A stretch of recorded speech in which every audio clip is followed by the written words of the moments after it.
प्रतिभा सिंह के गुड़िया प्रकरण को छोटी घटना कहने पर प्रदर्शन कर रही बीजेपी महिला मोर्चा की नेत्रियों को एएनएम फीमेल हेल्थ वर्कर्स ने घेर लिया। हुआ कुछ यूं कि डीसी ऑफिस पर एएनएम फीमेल हेल्थ वर्कर्स संघ से जुड़ी महिलाएं प्रदर्शन कर रही थी। इसी बीच संघ की महिलाओं ने बीजेपी नेत्रियों को घेर लिया। बीजेपी महिला मोर्चा की कार्यकर्ता नारे लगा रही थी कि नारी के सम्मान में बीजेपी मैदान में। बस फिर क्या था, संघ की पदाधिकारियों ने उनसे कहा कि सीएम महिलाओं के सम्मान के लिए धर्मशाला जा सकते हैं तो यहाँ क्यों नहीं आ सकते। कई सालों से अपनी मांगों को लेकर प्रदर्शन कर रही हैं, लेकिन कोई सुध लेने को तैयार नहीं है। इस घेराबंदी के दौरान बीजेपी नेत्री नीलम सरेख और महिला मोर्चा की प्रवक्ता ने उन्हें आश्वासन दिया कि वो ये मामला सीएम के समक्ष उठाएंगी। संघ की महिलाएं उनसे आग्रह करती रहीं कि इस आश्वासन को लिखित में दिया जाए। इस दौरान अपनी मांग रखते वक्त संघ की अध्यक्ष सुदर्शना कुमारी के आंसू भी छलक गए। बीजेपी नेत्रियों की ओर से उन्हें आश्वासन दिया गया कि जैसे ही मुख्यमंत्री शिमला पहुंचेंगे तो उनके समक्ष इस मुद्दे को उठाया जाएगा।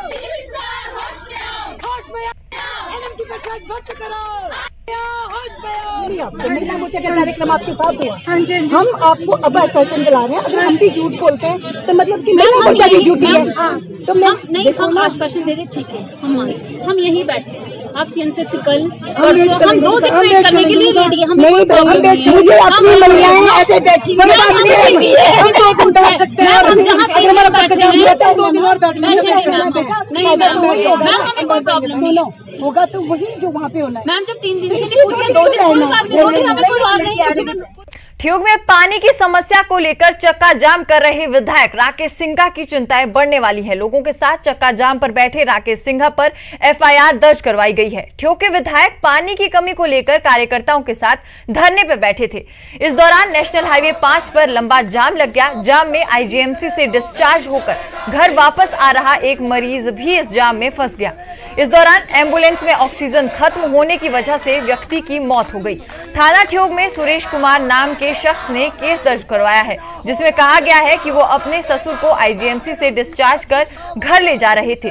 जब वो फागू पहुंचे तो वहां पर ट्रैफिक जाम था। जाम में फंसने से ससुर की तबीयत बिगड़ने लगी। इसके बाद वो फौरन किसी तरह पैदल ही सिविल अस्पताल में चेक करवाया, लेकिन वहां उन्हें मृत घोषित कर दिया।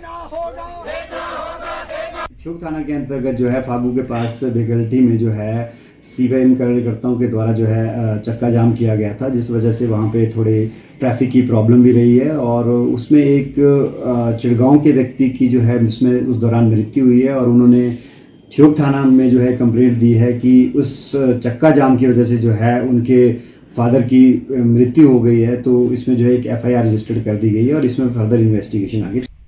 हिमाचल आम आदमी पार्टी के अध्यक्ष ने सुरजीत ठाकुर ने अग्निपथ योजना को लेकर बड़ा बयान दिया है। उन्होंने कहा कि जयराम सरकार को पंजाब की भगवंत मान सरकार से प्रेरणा लेनी चाहिए। अग्निपथ योजना के विरोध में पंजाब देश का पहला ऐसा राज्य बना जिसने योजना के खिलाफ विधानसभा में प्रस्ताव पारित किया। के भविष्य के साथ जिस तरीके का खिलवाड़ देश की मोदी सरकार ने किया है, उसके रोजगार जो कि कॉन्ट्रैक्ट बेस पे किया जा रहा है, उसके खिलाफ पंजाब की भगवंत मान सरकार एक प्रस्ताव लेकर आई, वो आज पारित हो चुका है। इससे पता लगता है कि कितनी संवेदनशील है युवाओं के मुद्दों के साथ पंजाब की सरकार। मैं ये कहना चाहता हूं कि हिमाचल प्रदेश की जयराम सरकार को भी पंजाब की भगवंत मान सरकार से सीखना चाहिए। जेल से बाहर आया डेरा सच्चा सौदा का चीफ राम रहीम नकली है, असली तो राजस्थान के उदयपुर से किडनैप हो चुका है। ये दावा चंडीगढ़ में रहने वाले डेरे के श्रद्धालु अशोक कुमार और कुछ अन्य ने किया है। उन्होंने पंजाब हरियाणा हाईकोर्ट में पिटीशन दायर की है, जिसमें जेल से बाहर आकर उत्तर प्रदेश के बागपत आश्रम में रह रहे राम रहीम की जांच की मांग की है। याचिकाकर्ता का कहना है कि इस राम रहीम के हाव भाव पहले की तरह नहीं है। पिटीशन दायर करने वाले चंडीगढ़ के अलावा पंचकुला और अंबाला के रहने वाले हैं। उन्होंने हरियाणा सरकार, हनीप्रीत और सिरसा डेरा के एडमिनिस्ट्रेटर PR नैन को पार्टी बनाया है। हमें तो हमारा ऑब्जेक्टिव स्टैंड क्लियर है कि जो शख्स बरनावा उत्तर प्रदेश में पिताजी के लिबास में है भी वो पहले तो 99.9% हम सोच रहे थे, तो लगभग अब 100% हम सोच रहे हैं। अभी हमारे को आलमोस्ट यकीन है भी ये व्यक्ति हजूर पिताजी नहीं है, ये कोई और है, क्योंकि इसका स्वभाव, इसका व्यवहार, इसकी चाल ढाल सब कुछ अलग है। इसके अंदर वो रूहानी ताकत नहीं है जो रूहों को खींचती है, वो प्रेम नहीं है इसके चेहरे में जो लोगों में आपसी प्यार बढ़ाए, वो खुशी नहीं है भी जो दर्शन करके वो खुशी, मतलब जैसे पुराना सत्संग भी देख लेंगे तो वो भी आत्मा को शांति देता है, कोई पुराना सत्संग भी अगर सुन लें, लेकिन नए वीडियो सुन रहे हैं वो शांति नहीं दे रहा है, बेचैनी पैदा कर रहे हैं। और कई बार तो कल वाला तो बोर ज़्यादा करने लगे, बहुत ज़्यादा बोर हो गए सुन के। अब ये जो एहसास है भी, ये एहसास को अब झूठा मान लें और इसी एहसास के भरोसे तो खड़े हैं। उधर सिरसा डेरे के से बाहर आए समर्थकों से जब न्यूज 18 के संवाददाता नकुल जसूजा ने बात की तो उन्होंने कहा कि वो खुद बरनावा आश्रम में राम रहीम से मिलकर आए हैं। वहां मौजूद जो शख्स है वही हमारा गुरु है। जो लोग इस तरह की बातें कर रहे हैं वो संगत को तोड़ने का काम कर रहे हैं। डेरा सच्चा सौदा प्रमुख गुरमीत राम रहीम इन दिनों 30 दिन की पैरोल पर उत्तर प्रदेश के बरनावा आश्रम में हैं। इस बीच एक नई बात निकल कर आई है। कुछ लोगों की तरफ से याचिका लगाई है जो खुद को डेरा समर्थक बता रहे हैं, और उनकी तरफ से पंजाब हरियाणा हाईकोर्ट में याचिका लगाकर ये कहा है कि जो उत्तर प्रदेश के बरनावा आश्रम में शख्स हैं वो गुरमीत राम रहीम सिंह यानी कि डेरा सच्चा सौदा प्रमुख नहीं है। उनका कहना है कि वो कोई नकली गुरु है। कुछ समर्थक हमारे साथ हैं डेरा सच्चा सौदा के बाहर इस वक्त हम हैं। ये डेरा सच्चा सौदा का परम संत मस्ताना जी बलोचिस्तानी आश्रम है। डेरा सच्चा सौदा के समर्थक हमारे साथ हैं। हम इनसे जानेंगे कि इनका क्या मानना है, जो याचिका लगाई गई है उस पर ये क्या कहते हैं। आप क्या कहते हैं? जो बरनावा आश्रम में शख्स हैं जो ये कहा जा रहा है कि वो आपके गुरु नहीं है, वो डेरा सच्चा सौदा प्रमुख गुरमीत राम रहीम नहीं है, आप क्या कहते हैं? ये बिल्कुल सरासर गलत है। ऐसा बिल्कुल हो ही नहीं सकता।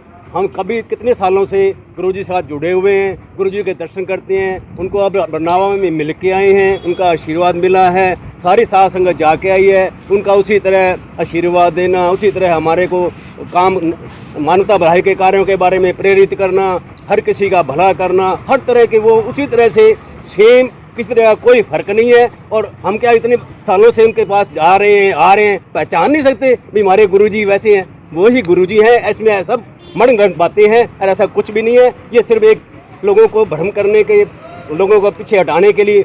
ये सबसे बड़ी बात यह है कि जो डेरा समर्थक हैं, जो गुरु के शिष्य हैं, वो इतने सालों से, इतने 5 साल गुरुजी अंदर रह के आए तो उसी तरह जुड़े हुए हैं, कोई बिल्कुल हट नहीं रहा। तो ये लोगों को सिर्फ गुमराह करने की चालें हैं, ऐसा बिल्कुल नहीं है। गुरुजी वही हैं और उसी तरह ही आए हैं। ऐसा क्यों कहा जा रहा है कि वो नकली हैं, असली नहीं है? आप मिलकर आए, आप क्या आपने देखा, कुछ ऐसा लगा आपको? जी सर, मैं बात भी करके आई हूँ सर। आप मेरे को एक चीज़ बताइए सर, आपका कोई मेंबर है, अगर हमारा कोई मेंबर होता है क्या मैं अपने बाप को पहचानूंगी नहीं? क्या मेरी माँ होती वहाँ तो क्या मैं उनको पहचानूंगी नहीं? मेरे को पैदा किया उन्होंने, तो वो हमारे गुरु हैं। उन्होंने हमें हर राह पे रूहानियत की, क्या दुनियादारी की, हर चीज़ में चलना सिखाया। तो हम क्यों भूल जाएंगे? कैसे हम मान लें कि वो एक बहरूपिया इंसान है? ऐसा क्यों हो रहा है फिर? क्यों रिट लगाई गई है, हाईकोर्ट में एक याचिका लगाई गई है? सर ये जो लोग टीआरपी या जिनका काम ही ये है, जिन्होंने एक गलत राह ही चुन ली है, तो उनको हम क्या कह सकते हैं सर? जिनका एक दिमाग जिन्होंने बना लिया कि हमने लोगों को तोड़ना है या कैसे भी करके, सर उन्होंने अपना काम जारी रखा। लेकिन जो हमारा काम है कि हमने मानवता भलाई के काम करते चले आ रहे हैं और आगे भी ही ज़्यादा से ज़्यादा हम करते चलेंगे। अभी भी सर ऐसा कुछ नहीं है, जो गुरुजी है वही के वही हैं। लाखों लोग, करोड़ों लोग मिल के आए हैं और रोज़ाना गुरुजी लाइव आते हैं। हरियाणा, पंजाब, राजस्थान, यूपी, हर जगह रोज़ाना लाइव सत्संग हो रही हैं, रोज़ाना लाइव प्रोग्राम हो रहे हैं। तो सबको वही गुरुजी लग रहे हैं। 4 लोगों के कहने से कुछ फ़र्क नहीं पड़ता। हम